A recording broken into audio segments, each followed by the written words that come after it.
ॐ पार्थाय प्रतिबोधितां भगवता नारायणेन स्वयं व्यासेन ग्रथितां पुराणमुनिनां मध्ये महाभारतम् अद्वैतामृतवर्षिणीं भगवतीम् अष्टादशाध्यायिनीम् अम्ब त्वामनुसन्ददामि भगवद्गीते भवद्वेषिणीम्।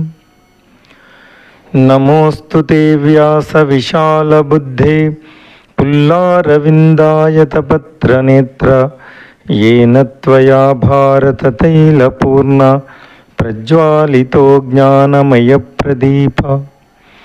प्रपन्नपारिजाताय तोत्रवेत्रैकपानये ज्ञानमुद्राय कृष्णाय गीतामृतदुहे नमः। सर्वोपनिषदो गावा दोग्धा गोपालनन्दन पार्थो वत्सः सुधीर्भोक्ता दुग्धं गीतामृतं महत्।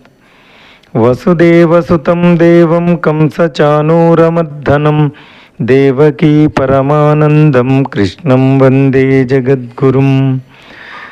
देवकी परमानन्दं कृष्णं वन्दे जगद्गुरुं।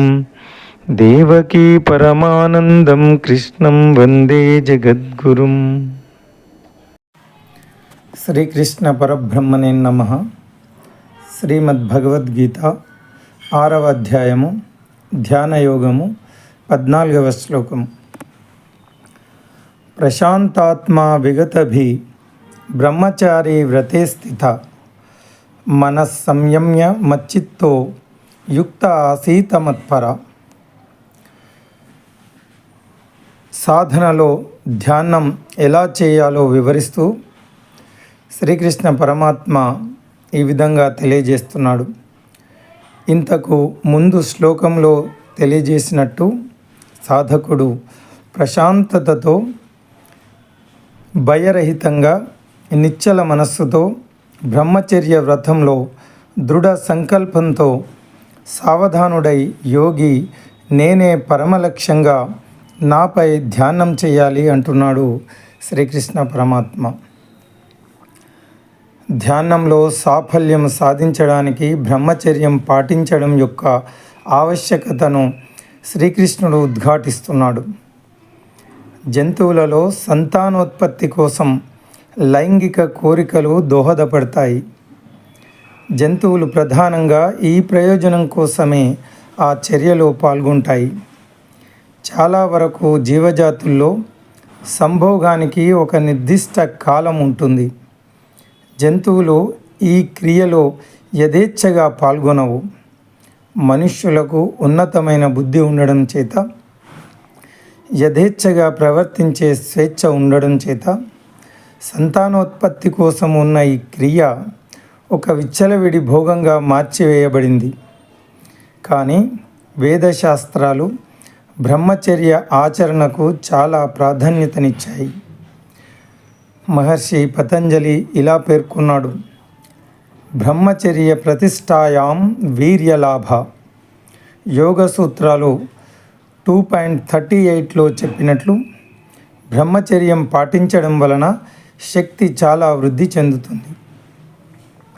ఆయుర్వేదం, భారతీయ వైద్య శాస్త్రం దాని యొక్క అద్భుతమైన ఆరోగ్య ప్రయోజనాల వలన బ్రహ్మచర్యాన్ని ఎంతో కీర్తించింది.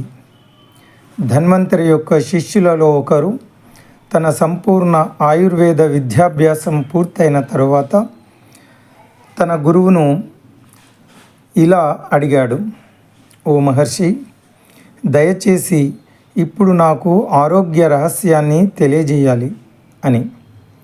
ధన్వంతరి ఇలా బదులిచ్చాడు: ఈ వీర్యశక్తి నిశ్చయంగా ఆత్మయే. ఈ శక్తిని కాపాడుకోవడంలోనే ఆరోగ్య రహస్యం దాగి ఉంది. ఎవరైతే ఈ ముఖ్యమైన అమూల్యమైన శక్తిని వృధా చేస్తారో వారికి భౌతిక, మానసిక, నైతిక మరియు ఆధ్యాత్మిక అభివృద్ధి ఉండదు. ఆయుర్వేద శాస్త్రం ప్రకారం తమ వీర్యాన్ని అంటే రేతస్సు వృధా చేసుకునేవారు స్థిమితం లేని మరియు ఉద్విగ్నమైన ప్రాణం కలిగి ఉంటారు. వారు శారీరక మానసిక శక్తిని కోల్పోయి తమ జ్ఞాపక శక్తిని, మనస్సును మరియు బుద్ధిని బలహీనపరుచుకుంటారు. బ్రహ్మచర్యం పాటించడం వలన శారీరక శక్తి పెరగడం, బుద్ధిలో స్పష్టత, మహోన్నత సంకల్ప బలం, చక్కటి జ్ఞాపక శక్తి మరియు చురుకైన ఆధ్యాత్మిక బుద్ధి కలుగుతాయి. అది కళ్ళల్లో తలుక్కు తేజస్సును, బుగ్గల్లో మెరుపును కలుగజేస్తుంది. ముఖం దివ్యమైన తేజస్సుతో వెలిగిపోవడానికి దోహదపడుతుంది. బ్రహ్మచర్యం అంటే కేవలం శారీరక భోగక్రియనే ఆపడం అని కాదు. అగ్ని పురాణం ప్రకారం సంభోగానికి సంబంధించిన ఈ 8 రకాల క్రియలను నియంత్రించాలి. మొదటిది దాని గురించి ఆలోచించకుండా ఉండడం. రెండవది దాని గురించి మాట్లాడడం. మూడవది దాని గురించి జోకులు వేయడం. నాలుగవది దానిని ఊహించడం. ఐదవది దానిని కోరుకోవడం. ఆరవది ఎవరినైనా దాని గురించి ప్రలోభ పెట్టడం. 8 దాని మీద ఆసక్తి ఉన్న వారిని ఆకర్షించడం. 8 దానిలో పాల్గొనడం. వీటన్నిటినీ ఆపాలి. ఎవరైనా బ్రహ్మచారి అనాలంటే వారు ఇవన్నీ త్యజించాలి. ఈ విధంగా బ్రహ్మచర్యం అంటే కేవలం లైంగిక మైథునం నుండి దూరంగా ఉండడమే కాకుండా హస్తప్రయోగం మరియు ఇంకా అన్ని లైంగిక వ్యవహారాల నుండి దూరంగా ఉండడం కూడా. ఇంకా ధ్యాన విషయం కేవలం భగవంతుడే ఉండాలి అని అంటున్నాడు శ్రీకృష్ణుడు. ఈ విషయం మళ్ళీ వచ్చే శ్లోకంలో ఇంకో మారు భగవద్గీతలో వివరిస్తాడు శ్రీకృష్ణ పరమాత్మ. Thus, with a serene, fearless and unwavering mind and staunch in the vow of celibacy, the vigilant yogi should meditate on me, having me alone as the supreme goal. Sri Krishna emphasizes the practice of celibacy for success in meditation. The sexual desire facilitates the process of procreation in the animal kingdom, and animals indulge in it primarily for that purpose. In most species, there is a particular mating season. Animals do not indulge in sexual activity wantonly.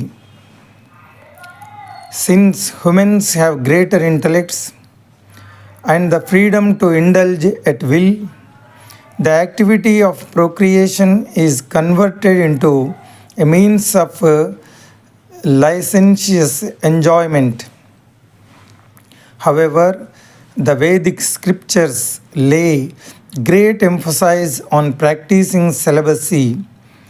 Maharshi Patanjali states, Brahmacharya pratishtayam virya labha. Yoga Sutra 2.38 verse 9 states, the practice of celibacy leads to great enhancement of energy. Ayurveda, the Indian science of medicine, extols Brahmacharya, the practice of celibacy, for its exceptional health benefits. One of the students of Dhanvantari approached his teacher after finishing his full course of Ayurveda, the ancient Indian science of medicine, and asked his guru, "O sage, now kindly let me know the secret of health." Dhanvantari replied, "This seminal energy is verily the Atman. The secret of health lies in the preservation of this vital force. He who wastes this vital and precious energy cannot have physical, mental, moral, and spiritual development." According to Ayurveda, 40 drops of blood go into making 1 drop of semen. Those who waste their semen develop unsteady and agitated prawn. They lose their physical and mental energy and weaken their memory, mind, and intellect. The practice of celibacy leads to a boost of bodily energy, clarity of intellect, gigantic willpower, retentive memory, and a keen spiritual intellect. It creates a sparkle in the eyes and a luster on the cheeks. The definition of celibacy is not restricted to mere abstinence from physical indulgence. The Agni Purana states that the eightfold activities related to sex must be controlled. First one, thinking about it. Second, talking about it. Third, joking about it. Fourth, envisioning it. Fifth, desiring it.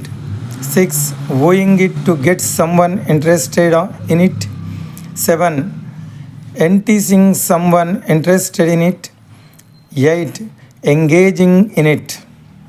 For one to be considered celibate, all these must be shunned. Thus, celibacy not only requires abstinence from sexual intercourse, but also refrainment from masturbation, homosexual acts, and all other sexual practices. Further, Sri Krishna states here that the object of meditation should be God alone. This point is again reiterated in the next verse.